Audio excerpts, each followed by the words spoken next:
Welcome back to another episode of Gritty Iron Game. What we have today is a Week 14 recap. Thursday Night Football, we have the New England Patriots on the road at the Pittsburgh Steelers. As it sits right now, Pittsburgh is the sixth seed in the AFC, but having already beaten Baltimore and really having a shot for the number one spot in the AFC North, it really doesn't help losing to Arizona and now losing to the New England Patriots, two of the bottom five teams in the league. That's really not how you handle business, really not something that we expect from a Mike Tomlin-led team. On the other hand, this was a great start for my Week 14 picks. I knew Bill would come through one more time for me, and this was the time he came through. How do you feel about Pittsburgh right now after their couple-week down slump they're having? I don't know I don't think they got a whole lot going for them on offense, bro. That's You the get issue. 3 points in the first quarter, 7 in the second, 8 in the fourth. They tried to rally a little bit, but it was a little too late. I think the defensive side held up and turned things around in the second half. But yeah, right now it's just the offensive woes for Pittsburgh it's too hard to ignore, and it's glaring.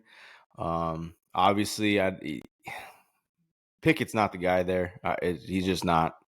Um, it- you know, and it's tough. Tomlin does everything he can to get this team to play to their fullest potential, and majority of the time he does that job very well.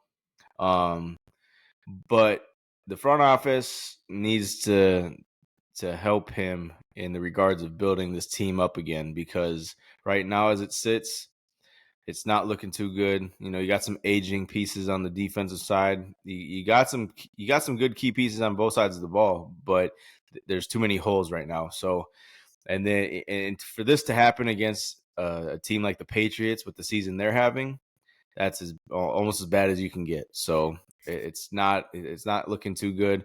And my early preseason prediction of Tomlin having his first sub 500 record, it might just happen. We're back on track now, huh? After losing to teams like this, I really can't count out anything going forward for Pittsburgh. But like you said, this organization, as good as it has been, they really haven't helped Tomlin out at the quarterback position.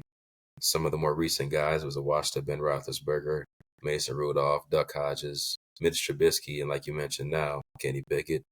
None of these guys really seem to be starting caliber quarterbacks at the point of their careers they're in. So for what he's been able to do, very impressive. Still, with the quarterback play being as lackluster as it is, we would have expected a W against New England. But we knew that Patriots defense coming in has been one of the better units over the past month. Giving up 18 points to Pittsburgh is a surprise, but I think scoring 21 is even more of a surprise for that Patriots offense. So credit to them. I don't know how they were able to muster that. Zappy early touchdown kind of got New England ahead, and they didn't really look back. So credit to New England. Maybe ruining their draft stock a little bit, but they're helping me out. So, like I said, Bill, you're my guy this week. Rams on the road at Baltimore. This was a back and forth game from start to finish. Rams over the past few weeks have been putting up 30 balls against Cleveland, and I forget who their other opponent was, but it was like 33 and 36 or something like that. So 31 was really no surprise to some. It kind of was a surprise to me, given that the caliber of the Ravens defense should not be allowing 31 points to pretty much anybody in the NFL. But credit to the Rams. They came out, they balled out. Ravens came out a little lackluster after their bye week. I thought it could have been a little bit of that, a little bit of a trap game, a little bit of combination of both. You know, not encouraging that the defense played the way they did. I did like 31 points from the offense, especially given that we left some opportunities on the board. I do understand that final score was a punt return, so do with that as you may. But we were down in this game late, and I do like that we were able to close out this game, find a way to win the game, because that hasn't been the case for Baltimore. So it's not the way you want to win the game. We can talk about another team later, your team, who won the game not the way they wanted to, but that's not the name of the game. It's W's and L's. We got the W, and I'm happy about it. How you feel about this Baltimore Rams game before you cut on the Vikings game? Yeah, I think it's a little, like you said, it's a little worrisome giving up 31 to a team like the Rams. But like the Rams have kind of, they've been a mediocre team all year. They've had some good games, had some bad games, but they're a tough out though for any team really. I think that they really do come to play and they battle hard. But I think the most concerning thing for me from this game probably is giving up that many rushing yards to a team like the Rams.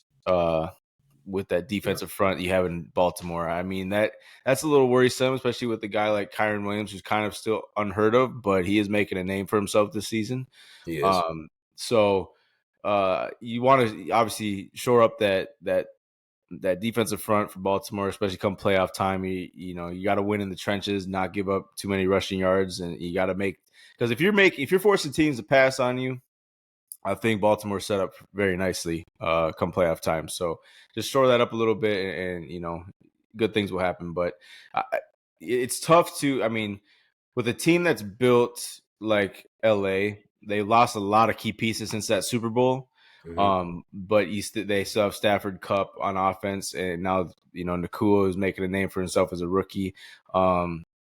That's a tough offense to stop and keep in check. Really, it's more so the reason why the Rams are kind of average at best now is that they got really no defensive studs except for Aaron Donald over there. So yeah, they're still putting up points. It's just the defense they can't really stop much. So like I said, they're one of those teams that give a lot of teams fits still, mainly due to the offensive side. But Baltimore, I still think with the way things shook out this over the NFL landscape this weekend, I do like the Ravens as my top AFC seed and team going into the playoffs. So the only thing, like I said to you before we started recording, is if you could just get the Ravens to put their foot on teams' necks and just not let them into the game, and especially when you get a decent lead, just to put the foot on the neck and keep it that way.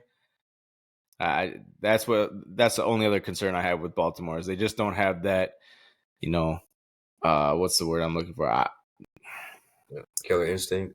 Killer instinct right now, but they have the capability of having that because they're built that way. They just, for some reason, it's whether you want to call it because of injuries or whatever. I don't know what's going on, but and look, especially with Mark Andrews being out, that receiver core is kind of starting to play a big role and a bigger role and actually play their part in the offense.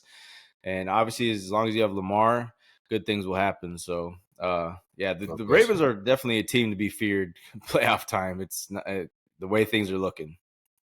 Wallace obviously made the big play to win the game on that punt return, but Lamar was the MVP of this game. He had over 300 yards in the air. I think he had close to 70 on the ground. He did have one interception, and he did miss a couple throws downfield, which I think is his weakness. His really only weakness in the passing game, if you ask me, at this point in his career. Um, The deep but ball, yeah, yeah. I agree. The defense was an issue. That first drive, you could tell it was going to be a long game. Their first 9 plays were runs, and they were right up the fucking middle, and they went all the way down the field. For some reason, they decided to throw 3 times in a row after that. And to your point, if teams are going to have to throw on us, I like our front 4 to 7 getting after the quarterback with our back 4 being in coverage. So that is the recipe for our team to have the most success. I agree. Tampa Bay on the road at Atlanta, NFC South battle. Pretty ugly. I think the Bucks had a better all-around team. It was an early pick from Desmond Ritter, but after that, he really surprised me a little bit. If you look at the stat sheet, he was just under 350. A couple scores. He definitely outplayed Baker, who did have 2 touchdowns, no turnovers, but couldn't even throw 150 on the day. But the better team, they did what they did. They had a balanced attack. Rashad White was over 100 yards on the ground. And Atlanta, for a team who I really had high hopes for coming into the season, you just now relinquished the number 1 seed to Tampa Bay in that division. And I really don't see how you're going to be getting it back here if you're not going to be utilizing Bijan Robinson, Kyle Pitts in the same game. Pitts did have a touchdown, but Bijan was really nowhere to be found outside of his 1 touchdown, like 3 yards a carry or something like that. For whatever reason, the defenses are playing up to their capabilities. In the offense, we know a lot of it is on Desmond Ritter, but he really wasn't the problem today. This team just can't put it together. On the other side, I mean, Baker's going to play like this when he has expectations. I don't really expect Tampa Bay to run away with this division at all. It's going to be 4 more weeks of what the hell is going on down there. Yeah. Uh, I I don't know what to say about this because, especially, it's just this division. Grant, don't get me wrong, the whole NFC, the whole NFC picture for the playoffs, besides the top three teams, is not pretty. I It's agree. it's really not, and I don't think any NFC South team deserves to be in the playoffs. They really don't. But then obviously you got the fact that right now there's three NFC North teams in the playoffs. The Lions are starting to falter mightily, and then you got the Vikings and Packers who are very, very beatable. The only thing the Vikings got going for them is they have I believe, a championship caliber defense this year, thanks to Brian Flores. So, but with that being said, our offense can't do diddly squat, especially without Kirk, without JJ. It's just ugly. So, but with Tampa Bay and Atlanta, I mean, if Tampa Bay's defense is going to let Ritter pass for almost 350 yards, that is atrocious. That is so bad and worrisome, and that's one of the many reasons that they don't belong in the playoffs. And big shout out to Drake London though for having 10 catches and 172 yards receiving. That's a huge game for him. Huge game. But those games are not going to come that often with Ritter leading the way. So take him a while you can get him right now. But yeah, it's going to be an interesting race down the stretch for this division because between Saints, Falcons, and Tampa Bay, anything can happen. And like I said, this is that whoever represents the NFC South in the playoffs is going to be bounced so quickly. And I'm not saying that the Vikings or Packers won't be bounced quickly either, but they for sure don't stand a chance in the first round. I think all those three teams you mentioned are all 6-7. So whoever gets in there, whether it be Tampa, New Orleans, or Atlanta, they're getting bounced like an overinflated basketball, man. It's going to look ugly. But on the other hand, they will be playing some of those teams that you said are very beatable in the Vikings Packers. So you never really know. It could honestly be a 24-21 type game. But that next round is when it gets ugly for any one of those teams that aren't the top three in the NFC. Jacksonville at Cleveland. Cleveland was up early. I think it was 14-0 maybe. Jags did make their comeback. Trevor Lawrence was the starting quarterback after the high ankle sprain suffered last week. But this is why we love football. Joe Flacco gets the start for Cleveland, his second week in a row. This week, over 300 yards in the air.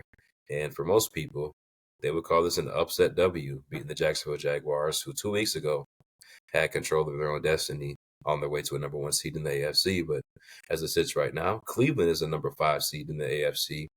And if the playoffs started today, I believe they'll be playing Jacksonville again in the first round. So maybe a little preview of what we're going to see in a couple months here. How you feel about this Jacksonville loss to Cleveland on the road? I hate to say it, but if because I picked the Jacksonville Jaguars to win this game, and obviously they didn't come through. And this is another nail in the coffin for them when it comes to me believing in them, because I can't take you serious if you can't beat Joe Flacco, who just came off the couch 2 weeks ago. So this is they're pretenders. They're not for real. They got a ways to go to be to where they want to be. But look, I just don't trust them. I don't like the makeup of this team anymore. I thought at the beginning of the season good things were coming, but I was wrong, and it's not there. And I don't know what's gonna get them to that point, but Cleveland on their other hand, it's credit to Flacco for coming in and getting the job done and earning the starting nod the rest of the way, but they're not a team to be feared as long as Flacco's starting, because I that one interception he had yesterday was so Lord have bad. mercy. It was, there was no one in sight but white jerseys.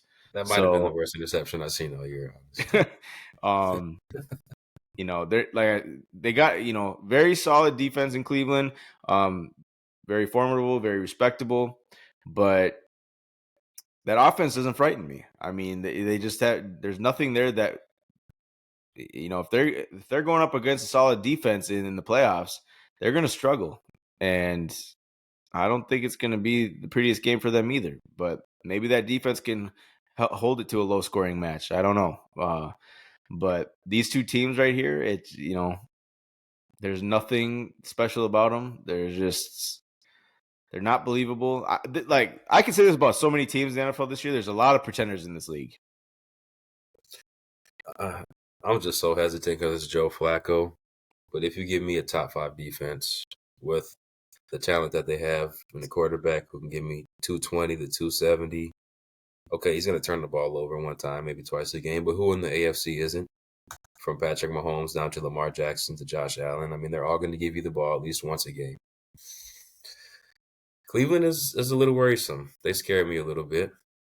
I know Joe Flacco. There's this postseason lore about him, like he's Joe Montana in the postseason. So if he gets there, he knows how to perform. He's a veteran quarterback. He's not a DTR, a rookie quarterback who can't perform like Joe Flacco's been performing. So something I do need to keep my eye on a little bit, and I can't believe I'm saying it, but Cleveland at the 5 seed, I think it's legit, and I think Joe Flacco is legit right now. So just something to monitor. Jacksonville on the other side, one of my favorite things to do is call out that Spider-Man meme. This is the AFC's Detroit Lions right now. They can't be trusted. They win when the Lions win. They lose when the Lions lose, and they have the same fucking issues. So Jacksonville, I agree with you. They just can't be trusted, and I have no faith in this team going forward. Now, with that being said, they'll probably beat us next weekend. Indianapolis on the road at Cincinnati. Here was another game where a team got up 14-0, I believe. Cincinnati got up 2 scores. Indianapolis fought back a little bit, but Cincy did what I wish Baltimore could have done, and they put their foot on the throat of the Colts and ended up winning this one by 20 points. How do we feel about the Colts at the Bengals? Yeah, it's the Colts. They've been one of those frustrating teams this year. Obviously, they lost AR early in the season for the year, and they had to turn it over to Gardner Minshew, and he's been hot and cold, off and on. I'm not saying this was a terrible game by him, but it wasn't a pretty game either. And they're almost like they're a little lesser than talent wise than Jacksonville, but they're around. They remind me of each other. You never know what you're going to get from this team. Yeah, I agree. I put my faith in them this week, picking them, but credit to Jake Browning. He's holding down the fort for Cincinnati. He's getting the job done, and that's what you want out of a quality backup. When your star quarterback goes down and you still have all those playmakers over there, you just want to be able to get it to your playmakers and not turn the ball over. He did have an interception, but he still had a rating of 122.7, and I'll take that any day of the week for my backup. So if he can keep doing this, they could be a scary wild card team because the Bengals still have a lot of talent over there. So they are a team to watch out for, and I was pretty impressed by this win because the Colts weren't going to be an easy out, but they made them look like it. So credit to the Bengals. Yeah, man, another scary team in the AFC North. Even though Pittsburgh has lost 2 games in a row, got upset 2 games in a row, this division will not go away. There was one point yesterday where all 4 teams in this division were in the playoffs before some of the late games took place. So Browning, I think he was over 300 yards again, and Chase really was not effective. So, I mean, this guy is leading this offense as good as any starting quarterback in the league right now for the past 3 weeks. I can't say he's even doing it as a backup. He's way outperformed his expectations, and Cincinnati is still right there in the hunt, just a game or 2 outside of that 7 seed. So definitely a team I'll keep my eye on coming down the stretch, and especially coming up this weekend on a short week. They have a big game against your Vikings. Primetime, baby. Get a big good one. And that brings me to the next point. Browning's a guy the Vikings, I'm sure, wish they still had, along with Taylor Heineke, because we could use one of those 2 guys right now. We could definitely use one of them, yes. Because I'd feel a lot more confident in this Vikings team this year if we had one of those guys to hold down the fort. But we don't. And look, it might be a little bit of a revenge game this week on Saturday for Browning. It could be. I think you guys would even take Slaughter at this point. Yeah, that too. Shit. Someone else that would probably take Slaughter and a lot more help is the Carolina Panthers. They were on the road at New Orleans. They got their ass whooped 6-28. I think they're now 1-12 on the season or something along those lines. I don't see that win total getting close to 2. New Orleans did what they were supposed to do, as bad as they've looked. Still under 500 on the season. You're supposed to beat a team like Carolina by multiple scores. That's exactly what they did at home. How'd you feel about this one, if you had any feelings at all? It's just, I mean, look. I feel for Bryce Young. He's set up. He's put in a position where he's set up to fail in that situation. So 100%. I just don't think he's in a spot that's gonna let him progress the way he should and at the rate he should. Um, this is one of those situations where, as a star college quarterback who comes out and enters the draft and is a high first round pick, you could end up being a bust because you were put in the wrong situation. And that's sad because I think Bryce Young has a lot of talent. And, when you're on a team that only allows you to go 13 of 36, there's no playmakers around him besides Adam Thielen, which he's a number 2 at best in the NFL at this point in his career. Two and a half. There's no solid blocking up front to protect him. It's They signed this Miles team. Sanders, who's been a bust. This whole team has this whole team has so many holes to it. I don't know if it's getting better anytime soon, and I feel bad for Bryce Young. That's really all I got to say. I'm sure Adam Thielen highly regrets making the choice to go to Carolina, especially at this point in his career. Obviously, this was a move where he just wanted to secure the bag one last time before he rides off into the sunset. And if I'm a guy like Adam Thielen and I've had the career I've had, I don't know if I don't even know if I chase the bag and make that move, because how miserable are you every week knowing that you're on such a bad team and you're trying to, at this point in my career at his age, all you're trying to do is win. So I think you've been paid enough. And if you're smart enough with your money and you're not losing your money and spending it all and blowing it and going broke, you should have taken less money to go to a contender. Because he would have been a guy that really helps a contender out, and being a number 2, maybe even a number 3 on a loaded team. Shoot, pair Thielen with AJ Brown and Devontae Smith. I don't know, and then you get Dallas Goedert at the tight end spot. That's a deadly offense right there for Hurts. So Yeah. I don't know, something along those lines. But there's other than that, there's really not much to say about this game because the Saints, they've been piss poor all year as well in a shitty division, but credit to them, they handled business. Derek Carr only passed for 119 yards, which ain't nothing to write home about. It's look, this game was one I didn't really have my eye on. It's all I came away from this is just, I feel bad for Bryce Young. The man is set up to fail. Me too, bro. And we've seen teams like this. And there's not to say if he went to Houston, it would look any different, because he honestly hasn't shown me that he has progressed in any aspect. But it is hard to tell when you have no weapons and you have no protection. So no coaching. I mean, your whole staff is gone now. No sense of direction in this organization. So it's going to be one of those situations where it could have just be a 2-3 year situation and they ruin this guy. It could be a Josh Rosen. Fortunately for him, they don't have their pick next year, or a Jimmy Clausen deal where they go get a quarterback right after they drafted a quarterback if it doesn't work out next year. So Yeah, I hopefully, I don't really know what they're going to be able to do because they just don't. Who's going to want to go down there and play for a dumpster fire right now with? and that's the thing, bro. Is I don't. The Carolina Panthers are in a situation and have set themselves. I mean, this falls on the GM, dude. Like David Tepper or whatever his name is, he needs to be fired. The man is brutal at his job, and the fact is, you fired your coach, your first year coach in Frank Reich mid-season, who you just hired in the offseason. That to me is such a red flag for any possible head coach coming or getting hired next year. I don't want to go there. Mm-hmm. That's you're set up to fail as a coach there. Mm-hmm. I mean, they're in such purgatory. It's not even. It's bad. I would be so irritated, and I might not watch football anymore if I was a Panthers fan. I don't know how long Tepper's been there, but I could really only think of 2 times his team has been relevant. That was with Jake Delhomme when they went to the Super Bowl, and then with Cam Newton when they went to the Super Bowl. Obviously, they've had good players: Luke Kuechly, Thomas Davis, Steve Smith.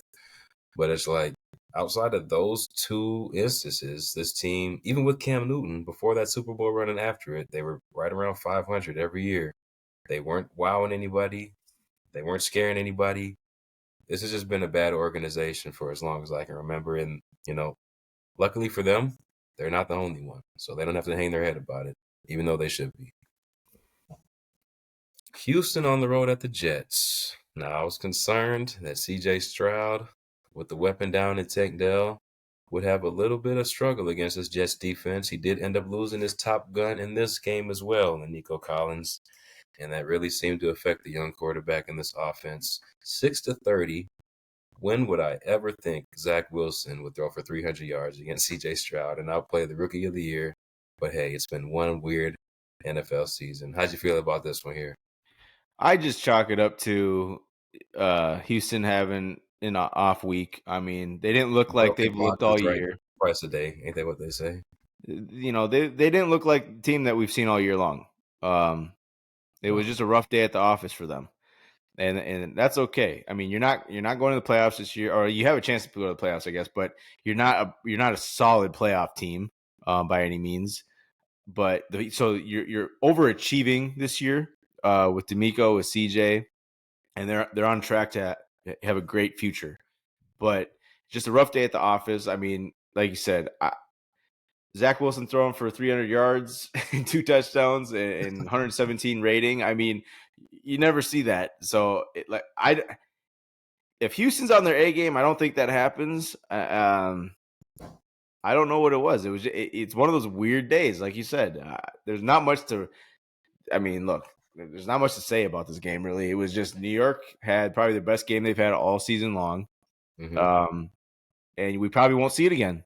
So just take it for what it is. It was a weird day for Houston and definitely a weird day for the Jets in a good way. It's a weird day overall. I think the top three quarterbacks we've talked about so far have been Zach Wilson, Joe Flacco, and Jake Browning. Yeah, it's but that that sums up the year this NFL has been. The NFL has been. It's just been, no question. And I said it to you yesterday. It's just I think this is probably one of the least enjoyable NFL seasons I've had watching it for quite some time. I don't remember a season where I've just almost felt like I've had to wake up and force myself to watch the games because I don't even look forward to because week to week. It's just there's no matchups that are based on the play overall, quarterback play, and it's like there's no matchups every week. We might get a couple here and there, like the Philly Dallas one on paper was like, oh, this is gonna be a good one, but it ended up not being a good one because Philly didn't show up. And we'll talk about that, but it just like I said, it's one of the least enjoyable seasons I've experienced watching football in quite some time. And I struggle to look forward to watching it each week right now because it's like the product just isn't there at what you want to see. I agree. It all starts with the quarterback play, too. Detroit was on the road at Chicago. Now, coming into this game, I did have my concerns about Detroit. I just didn't have the heart to pull the trigger. Well, Justin Fields was pulling the trigger, and he was fine than DJ Moore with that football. 28-13. Chicago got up early. Detroit did tie the game, but they never looked back after that. Chicago really was able to run away with this one. A couple late turnovers from Jared Goff sealed the game. Bears, winners of 3 out of their last 5 or something like that. Very surprising. They do have the number 1 pick, so they don't need the tank to have another high draft pick, but you would like to think they would try and get as much talent surrounding that quarterback, whoever it may be, as possible. But, hey, they're going for the dubs. They're making some upsets. One of the teams that we didn't expect to be in this category, but they do have the pieces to be, and here they are doing that. How do you feel about this NFC North battle right here? Yeah, like I said when we were making our predictions last week, I thought Detroit would come out and play better after the rough stretch they've had, but it just continued to be a rough stretch for them. Obviously, last time this game between these two teams happened, it was in Detroit. Chicago took them to the brink at the end, and Detroit barely escaped that one with the win. But, I don't know what it is with Detroit. It seems like their defense gets worse every week. Goff turns the ball over more and more. He's regressing big time. I just think that, like I said, based on what we're seeing, and you got to kind of go week to week with teams like this because while I thought they were going to have a better season this year, they started off so hot that it's like, holy shit, this team, But I just chalk it up to the Lions really just have been overachieving big time this year, especially in the early part of the season. they're clearly not ready to be contenders. They're clearly not built, as a complete unit all the way where you need to be. There's a lot of glaring holes on the team still. I don't think that, there's a lot of question marks and a lot of questions to be answered this offseason when it comes to that quarterback play because in that position, because I don't think you can go forward with Jared Goff. You might have to, if it gets bad enough this year. I mean, you can't this year, obviously, because you're in the playoff contention. You're going to make the playoffs, all of that. But you might be starting to have, talks in that Hendon organization, Hooker in that range. building, about maybe giving Hendon Hooker a shot next year. If So, they're coaching him up right, he definitely has the tools and the talent. yeah, I think I don't know. It's a tricky situation, slippery slope for Detroit because the way the offense is built, you set up pretty nice. You just have, you gotta come to a conclusion about that quarterback spot for the future. But the defensive side has so many holes. Even if you had C.J. Gardner-Johnson back there, he's not changing the fact that this is not that great of a unit. So I agree. while The he might offense. help some, Mhm. it's a defense that they just are not going to be able to compete with those high flying offenses in the playoffs.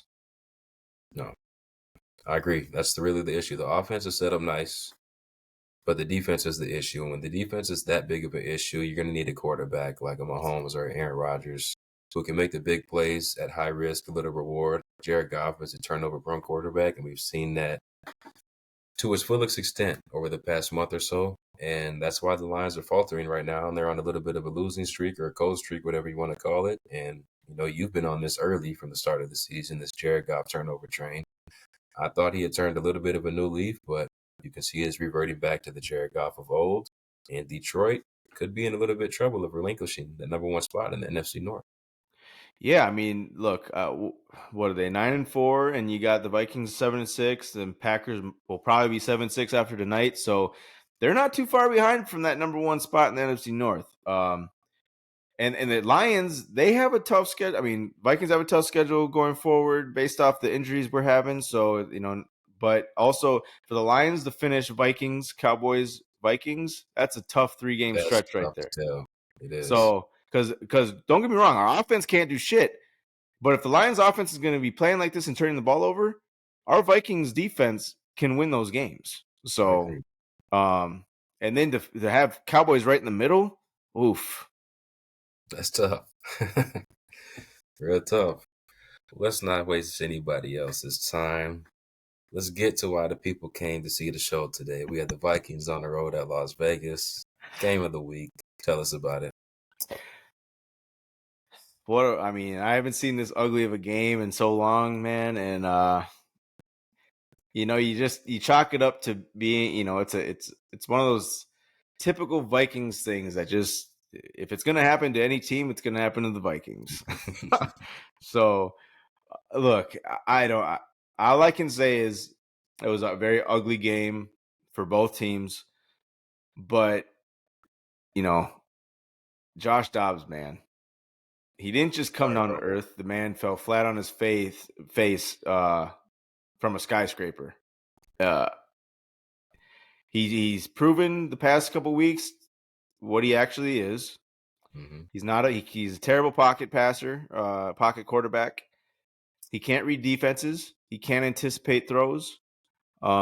He pretty much got JJ killed. And after that pass alone, I was saying you got to pull him. But KOC, KOC he's a Minnesota nice, baby. yeah. That's all. I guess that's a way to say it because he, Yes, sir. I think he's afraid to hurt people's feelings. Obviously he hit a threshold with Dobbs where it's like, okay, I can't keep going with this. It's embarrassing. It's tough to watch. Like, can't do it. Um, but yeah, he kept Dobbs in way too long. And you saw that as soon as Mullins came in, within his first 10 pass attempts, he already, had 20 more passing yards than Dobbs or whatever. It wasn't pretty with Mullins either, but I think if we had Mullins the full game compared to Dobbs, we might, score a touchdown or two. Might be a So 17-0 kind of game. I think Dobbs just going forward. Like I said to you before, I would love to see KOC pull the trigger and go back to Jaren Hall because I would like to see what this kid has. We're kind of in obviously a tricky situation being in a wild card spot right now as a 6 seed, but we're not going to do much damage, if any, in the playoffs. We're probably a one and done team if you are realistic about it. So it doesn't hurt, especially with this critical offseason we have coming up and key decisions to be made this offseason. You got to see what you have in Jaren Hall because that really will tell you, do we need to go out and try to trade up for a quarterback in the first round, or do we have to re-sign Cousins? If Jaren Hall can play and do some good things this year, I'm okay with giving him a shot next year because look, I don't know. We're in such a tough situation roster wise. You still got to pay JJ. Who knows if he wants to stay now based on all this stuff going on? I don't know. It's a scary thing to think about. So, and the running back spot in our offense is brutal.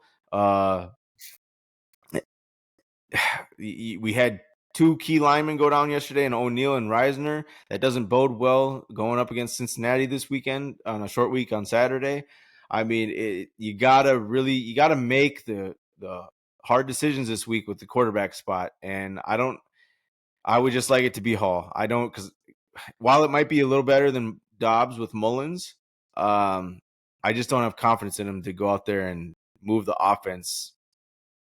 That maybe like Hall would, because that first drive Hall had against Atlanta before he got injured, he drove damn near to the length of the field and looked good doing it. So Yeah. I think he has the stronger arm strength and talent than both Dobbs and Mullins. So that's the route I would go, and that's what I'm hoping for. But knowing KOC, he's going to probably go with the veteran guy and play it safe like he does in crucial moments of games. You kind of know at this point what you're getting with KOC. You kind No of question. know what he's going to do in certain moments. So that's what I'm expecting. But like I said, the biggest thing I took away from this game though is our undrafted starting linebacker in Ivan Pace Jr. The man's just a baller, man. He's going to be a big name, household name. Number soon. 40? Yeah. Okay. So he had 13 tackles, 1 sack, and a pick to end the game. So huge game for him. He's all over the place making plays. But like I said, it's just a shame because this year, B-Flow, the way our defense was last year and the way he's turned it around with these guys, this is a championship caliber defense this year. And he's doing it with not a whole lot of big name talent.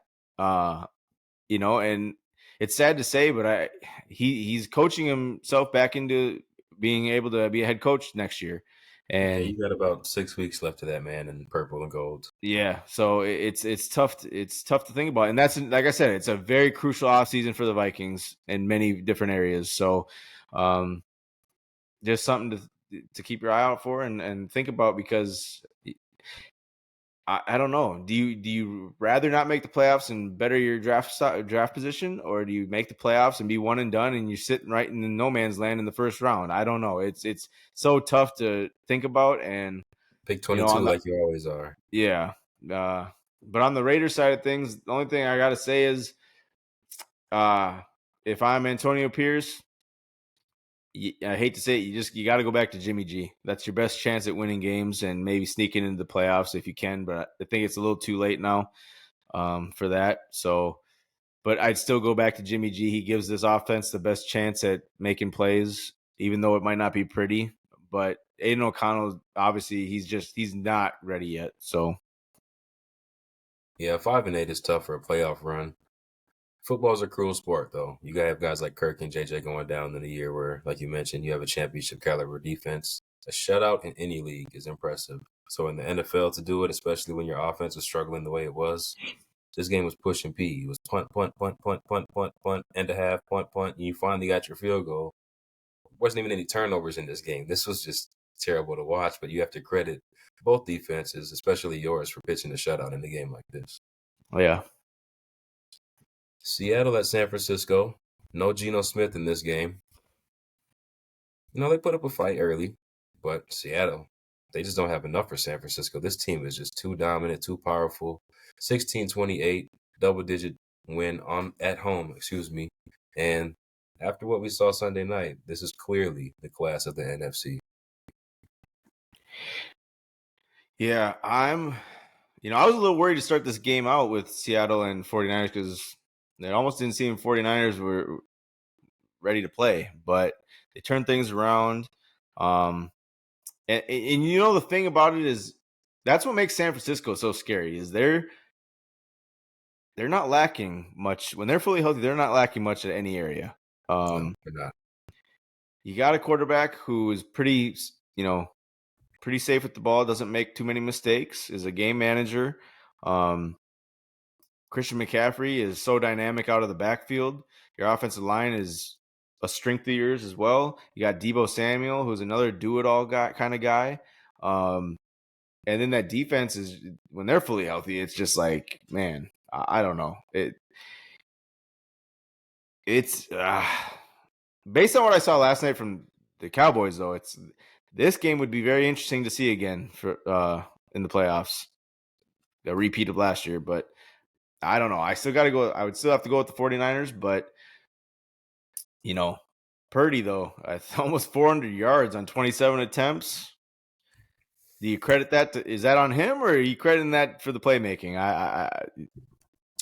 You know what all these guys say about this coaching tree? Shanahan, McVay, they draw up the play to go to one place, and they draw it up to work every time because they outcoach you, they out-scheme you, they watch more film than you.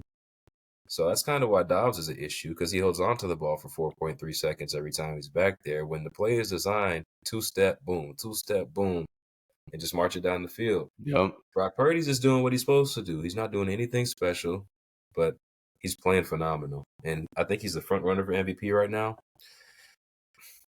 I don't like it. I understand it. But like you said, when you have guys like CMC and Debo and the most complete roster in the NFL, all you have to do is not fuck up. And he's not fucking up. He's playing great. He is playing great. There's nothing he's doing that's spectacular. No. I mean, like you got to think about it. He might be, you might have if there's any quarterback in the league who should win MVP, yeah, maybe Purdy. But that's what I'm saying is how down quarterback play is, especially this year. Is like, no, I don't think any quarterback should win MVP. It should not be a quarterback given award this year. Quarterback's ass this year. But let's not forget, like Purdy had that rough 3-game stretch where everyone was dogging him and saying that's why he's the last pick of the draft and this and that. And I said this is a team who can who can be okay with that type of stretch and still be the best team in football. Mm-hmm. This team is they have a tough makeup about them. They are very tough nosed and they'll punch you in the mouth. And I think that's why teams like Dallas don't fare, and maybe Philly even, obviously we saw that a couple weeks ago, but they don't fare well against teams like this because San Fran, like just a couple years ago when they went up to Green Bay in the cold weather in the playoffs and Aaron Rodgers leading Green Bay still, they can go anywhere and make it home field advantage for them. And those weren't 10-win Packer teams. Those were 13-3, 13-3, 13-4 teams that they were whooping up in the playoffs too. It does not matter. And that's why, like, this is a team that, in all of football, this team probably scares me the most because I agree. They, like I said, especially when they're fully healthy, you got to think that rough 3-game stretch, they weren't fully healthy. So they are beatable when they're missing key pieces.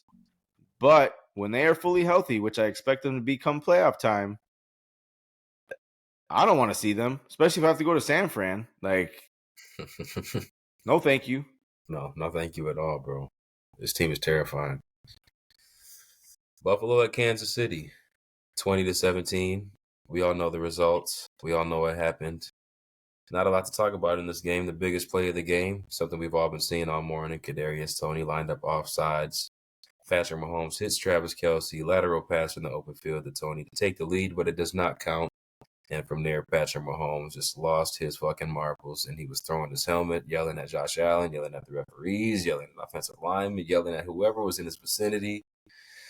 And he didn't even congratulate Josh Allen after the game. They meet at midfield like quarterbacks do, and he says, "Man, that's a bullshit call, terrible call. I can't fucking believe it." So, not the best day for Patrick Mahomes, not the best day for the Chiefs. And I'm sure you saw this as well when Chris Jones was doing his press conference after the game. The ceiling fell from the room, and the sky is literally falling on the Chiefs right now as we speak. How are we feeling about Kansas City? I know you called this one too. You've been on top of it from week one. Yeah, I've said it all year long. Kansas City, this is not the Kansas City team we're used to, especially the past few years. This is the most beatable they've been in the past few years. And this team doesn't scare me. They just they don't have that it factor this year. As good as this defense has been for them, the offense just lacks so much. If it's not Mahomes to Kelsey, there's not much there. At all. The running game is non-existent, damn near. There's nothing on the outside. I mean, look, like last year they had Juju, they had uh, Robinson a whole year. And I know you traded for what? Who is it again from the Jets they got again? Who left in free agency and came Miko, back? McCole Miko Hardman. Hardman. Yeah, sorry, McCole Hardman. You had him last year for full year, and then you trade him mid-season this year. But he's not a guy. I mean, I called that trade obviously, but thinking it would boost him, which I think it has in some ways. But don't get He me still wrong, can. he wasn't gonna like take this offense to another level. Like he was just It gonna wasn't an give AJ Brown, Stephon Diggs edition. yeah.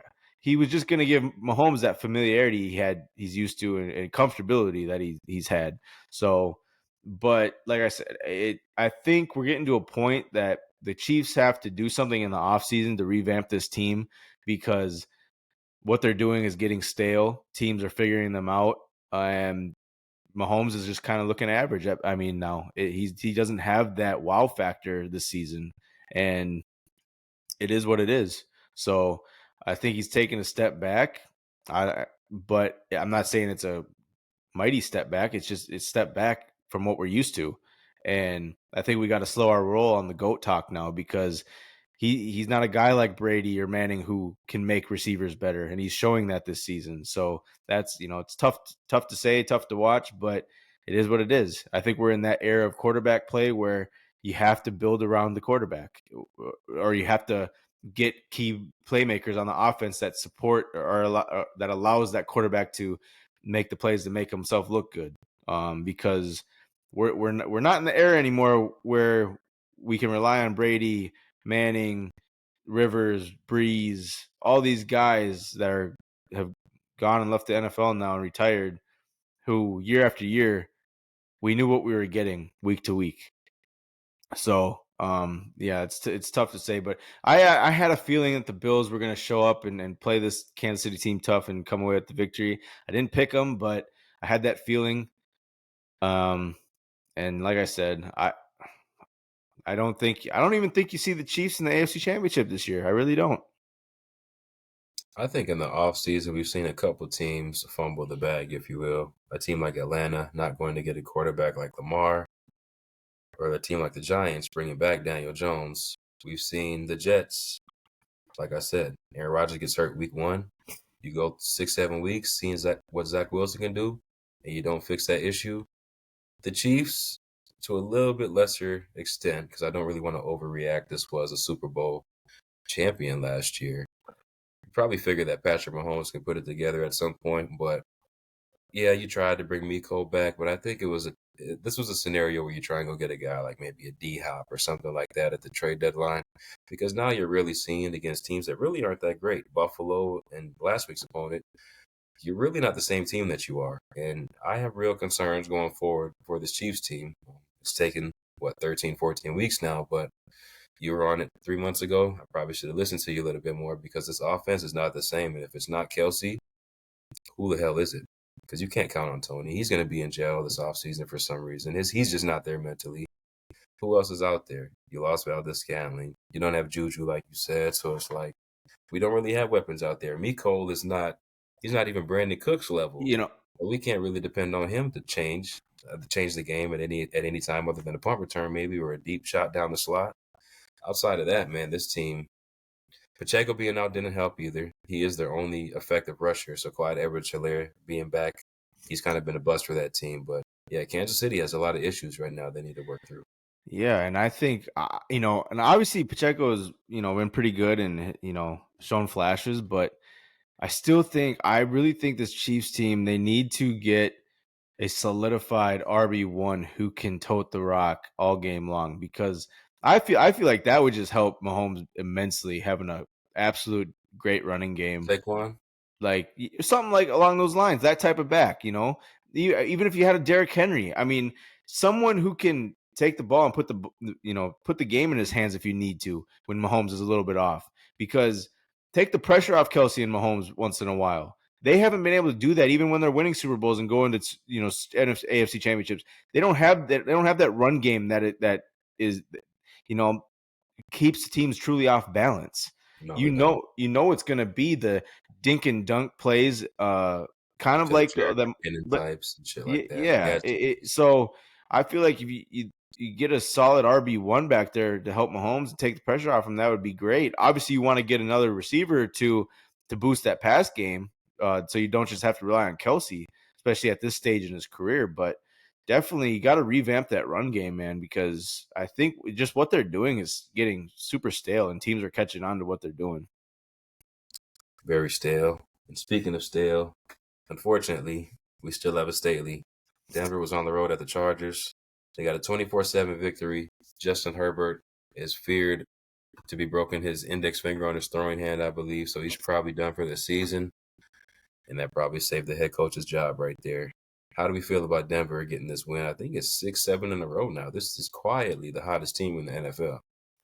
Yeah, and I think that's what a Sean Payton type coach does for a team like this. Once the guys can understand what kind of coach Payton is and respond to his type of coaching, because Sean Payton's still an old school guy. He's gonna jump down your throat and chew you out if you need to be chewed out. So I think there's been an adjustment period, especially in the early parts of the season for this team, but they're starting to figure it out.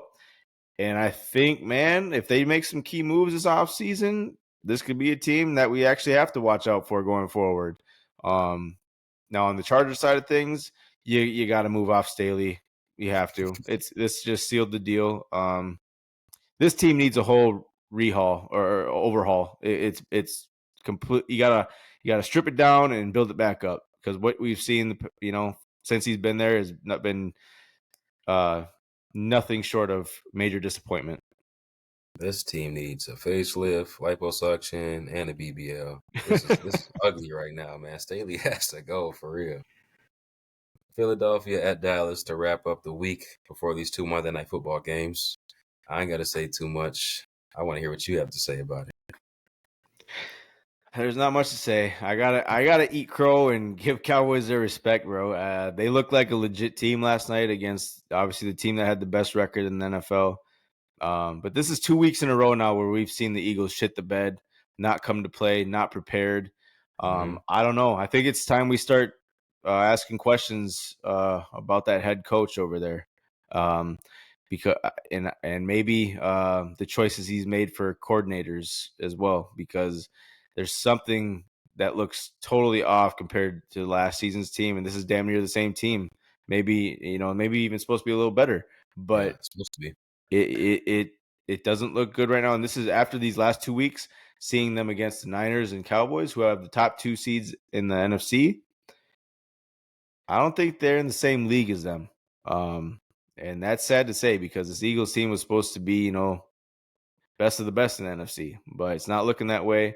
And at this point, I don't know if I can trust them in big games at the end of the year. It just, I don't know. They just, the fact that they can't get up and get ready for games like Niners and Cowboys and just kind of look like they're out there going through the motions. That's very just the biggest worrisome thing there is, because your team is loaded with talent. And I mean, even the look on Hurt's face last night, it was like he just kept looking up at the big jumbotron, like, is this really happening? Are we really here right now? it just like he was like in La La Land, and that's scary to think about. I mean, I don't know. I didn't see the killer instinct from this team the last 2 weeks. I don't see the fight in them. And yeah, obviously you caught a Cowboys team that they actually look pretty hungry now. And that's why I think a Cowboys Niners NFC Championship might be really fun, because that's a classic game right there between those two teams. Oh, And that goes way back. that'd be a great matchup in the playoffs again. And I will say this about the Cowboys: as much as I don't like them, as much as I don't like their fans, they actually look like a team that you have to take seriously this year. They Yeah. have it, and but I still worry about McCarthy in crucial moments in playoffs. Still worry about Dak in the playoffs and decision making a little bit. But what they've been able to do, credit to them, because they actually look like a really good team this year. And like I said, I got to eat crow. Got to take a little bit of step back from the shit talking, give credit where it's due, and yeah, I this game though, it just boiled down to like, what the hell am I? The first half is like, what the hell am I watching here? Like, this is supposed to be a neck and neck game and back and forth and battle of two top NFC teams and two of the best in the NFL, and it was just like, this was like a normal Cowboys game this year where they were playing a mediocre team. Yep. Dallas is big boy them. The turnover battle is really what did it. That was the difference. Gilmore punching the ball out, Devontae Smith fumbling at the end of the game. I mean, all the key players for Philadelphia picked the worst time to have one of the worst games of the year, prime time against a team like Dallas in the division, not relinquishing the number one seed, not only in the NFC East, but the NFC as a whole. I do still have Philly over Dallas if I'm going to rank these teams, but just slightly. I think they did split on the season. Now, I don't remember the results of that first game, but I do want to say it was pretty similar to Yeah. this. It probably was closer, though, if I go back and look. But Dallas played like, I haven't seen Dallas play like this in a big game for quite some time. Mm-hmm. And I was impressed. I'm not going to lie. I don't know why I don't like Dallas. Maybe because they're on TV every week. Maybe it's because they're fans. Maybe it's Jerry Jones. Maybe it's Dak. But you mentioned Purdy before the show and the MVP candidate, and there shouldn't be a quarterback in that MVP conversation. But Dak's making his way to the top of that list too. Oh, he is, Dak especially can win an after last MVP, night. especially after last night. I mean, I If Dak think the can win one an thing MVP, that would be the worst thing in the world for you. I think the one thing I've noticed recently about Dallas's offense and Mike McCarthy calling the plays is it's more of a, Dak is not sitting in the pocket as long. He's more of, now he is like, I'm getting my first two reads as quickly as possible. And then if there's not there, I'm bailing and I'm moving on and I'm going on the run and I'm throwing to whoever's open. Yep. And that's been a huge boost for this offense, because Dak has great escapability from the pocket, and he's just never really used it. He's just constantly been up here, and I think that's why he's been kind of compared to Kirk Cousins, is they're very, steady pocket passers, going through their progressions. But the fact that they're using his mobility now to escape the pocket and throw on the run, you seen multiple times last night. I mean, that's what's opening up more plays for CD and being a playmaker now. Is he's crossing the middle. He's, the corner routes and all this stuff that they're doing is making Dak finally kind of like just unleashing him, as some would say. And it's about time, because we've all seen Dak has the talent. It's just, when he's forced to sit in that pocket. A lot of quarterbacks these days, when they're forced to sit in that pocket, they're not making good throws. They're making poor decisions. So, I will say, whenever I see quarterbacks working out in the off season or a clip of them doing some drills, it's never straight drop back, sit there. It's drop back, roll out, back yep. shoulder, and see what I can do with it. So it doesn't make sense that I want my guy to go back three 5-step drops and just sit there and wait for something to become open. No, because especially with the amount of really good pass rushers we have in the league now these days, you're setting yourself up for failure. And that's why Kirk gets a bad rap. Is even though he can escape and has some decent running ability, he's comfortable in the pocket, but he has to have a very good offensive line to make that happen. And he just normally doesn't have that. And he gets bad rap for holding the ball too long and check down Charlie, or, throwing it away when the guy was open. It's, Mm-hmm. So it is what it is. But yeah, I think, Cowboys proved something last night. Credit to them. And yeah, it's going to make for an interesting NFC playoffs this year, especially those top three teams. But like you said, I'm not going to overreact to Philly. I just hope this was finally like you went 49ers at home, took a big L. You went on the road against your division rival Cowboys and took a huge L. I hope this is a big time wake up call to wake your asses up and play like we're used to you playing the past couple of years and being that feared team in the NFC. Because what we've seen the past 2 weeks now from the Philadelphia Eagles, I don't think that's who they are. And I I don't agree. know. I don't know what it is, but I hope this is a wake up call for them because I don't want to see them show up like this in the playoffs. I really don't. Me either. I want to see the best. We haven't gotten a lot of good teams put out their best product this year, so that's definitely what I want to see come playoff time, especially in the weak NFC. We're pretty much recognizing Detroit as frauds right now. So these top three teams are the teams that we're going to rely on for entertainment purposes. To your Mike McCarthy point on Dak, I do agree with that because you do remember when he came into the league, it was a lot of running until he broke his leg. And it was a lot of give it to Zeke or Pollard or whoever the number two was for first and second down. And they kind of let Dak be a superhero on third down.